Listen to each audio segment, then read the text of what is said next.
plenitude do povo do Senhor. Aqui é a Francisca. E aqui é o Davi, e hoje, no nosso roteiro Team, vamos ter algumas curiosidades adicionais sobre o livro O Libertador. Sabe, vamos dar uma breve recapitulação da história até agora. Jesus, ele foi traído, ele foi julgado ilegalmente por Pilatos, pelo Sinédrio, por Caifás. E ali, Pilatos, ele cedeu à pressão popular, que gritava, crucificam, crucificam. E aí Pilatos, ele mostrou que era fraco e permitiu que o povo crucificasse Jesus. Jesus, ele recebeu 40 açoites. Só pra você ter uma ideia, quem já apanhou de cinto, percebe que dói. Só que o açoite era arrancar pedaços de pele, era algo horrível. Então Jesus estava sangrando ali, estava cansado, ele havia passado por muitas, qual é o nome? Por muitas dificuldades seguidas. E agora ele teria que carregar uma pesada cruz que não foi feita para ele.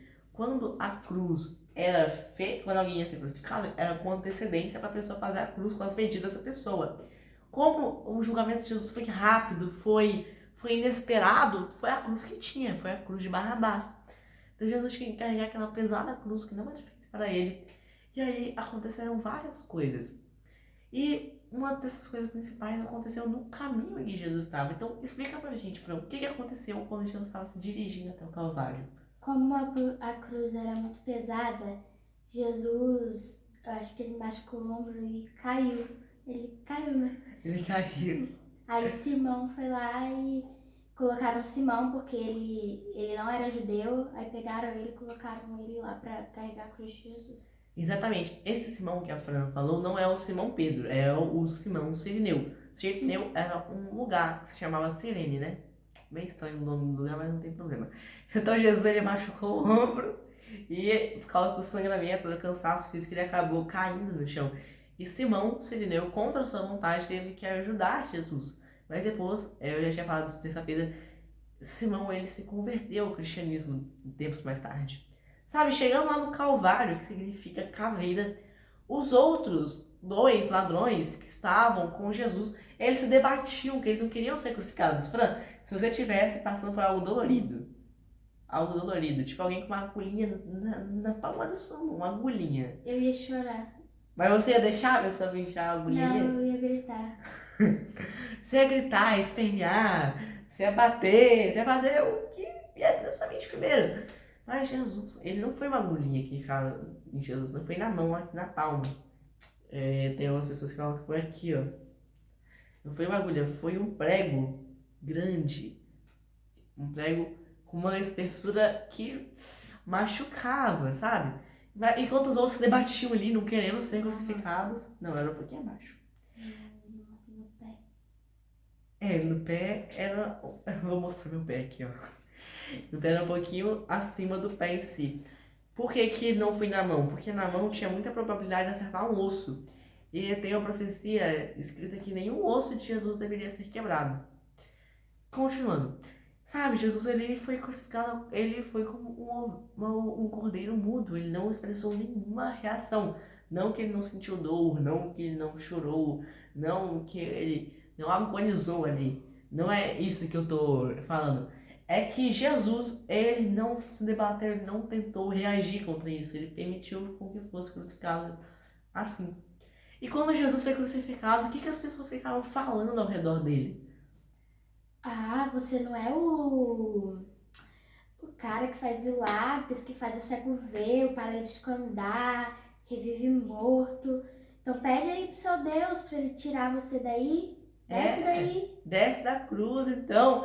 E os outros dois ladrões ficavam falando, desce da cruz e leva a gente junto.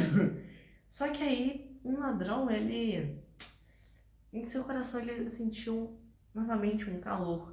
Havia sido reavivado em seu coração a fé, a esperança. E ele se voltou para Jesus e ele falou o que para Jesus? Explica pra gente.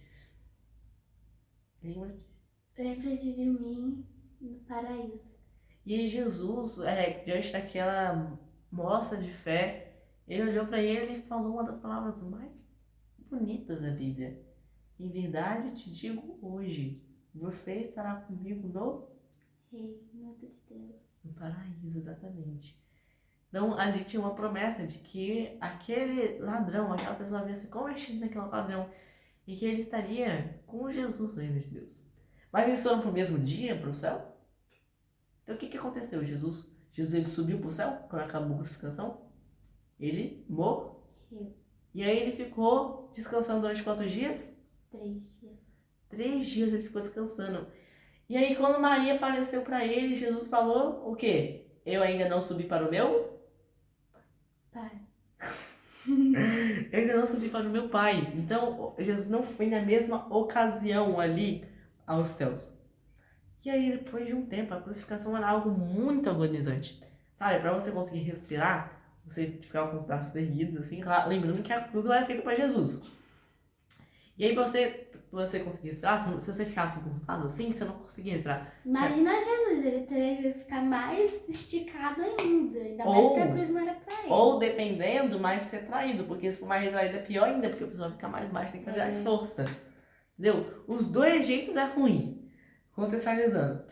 E aí, Jesus, ele tava ali, deu essa dificuldade também para respirar, e em certo momento ele sentiu sede. E o soldado foi lá com uma esponja, com um vinagre. E os romanos, eles acreditavam que o vinagre poderia ser usado para limpar certas impurezas. Logo, em banheiros públicos, eles usavam essa mesma coisinha com vinagre para se limpar de suas necessidades. Então, foi algo muito ruim que Jesus passou. Sabe? Mesmo naquelas terríveis cenas, Jesus não parecia triste. Ele não estava abatido, ele não estava... Não que ele não estivesse cansado, não que ele não estivesse sofrendo, mas ele não estava expressando aquele estado de sofrimento todo, não. Ele estava mais sereno. Em seu rosto você conseguia, inclusive, ver uma tranquilidade. Em certo momento, ele gritou assim, Eli, Eli, lama sabachthani. Quando as pessoas ouviram isso, eles pensaram o quê? Ele está chamando por quem? Por Elias. As pessoas começaram a achar que ele estava chamando por Elias. Só que o que estava dizendo? Meu Deus, por que me desamparaste?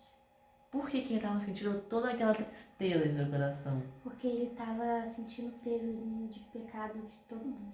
E sabe, Fran, quando você peca, você se sente distante de Deus?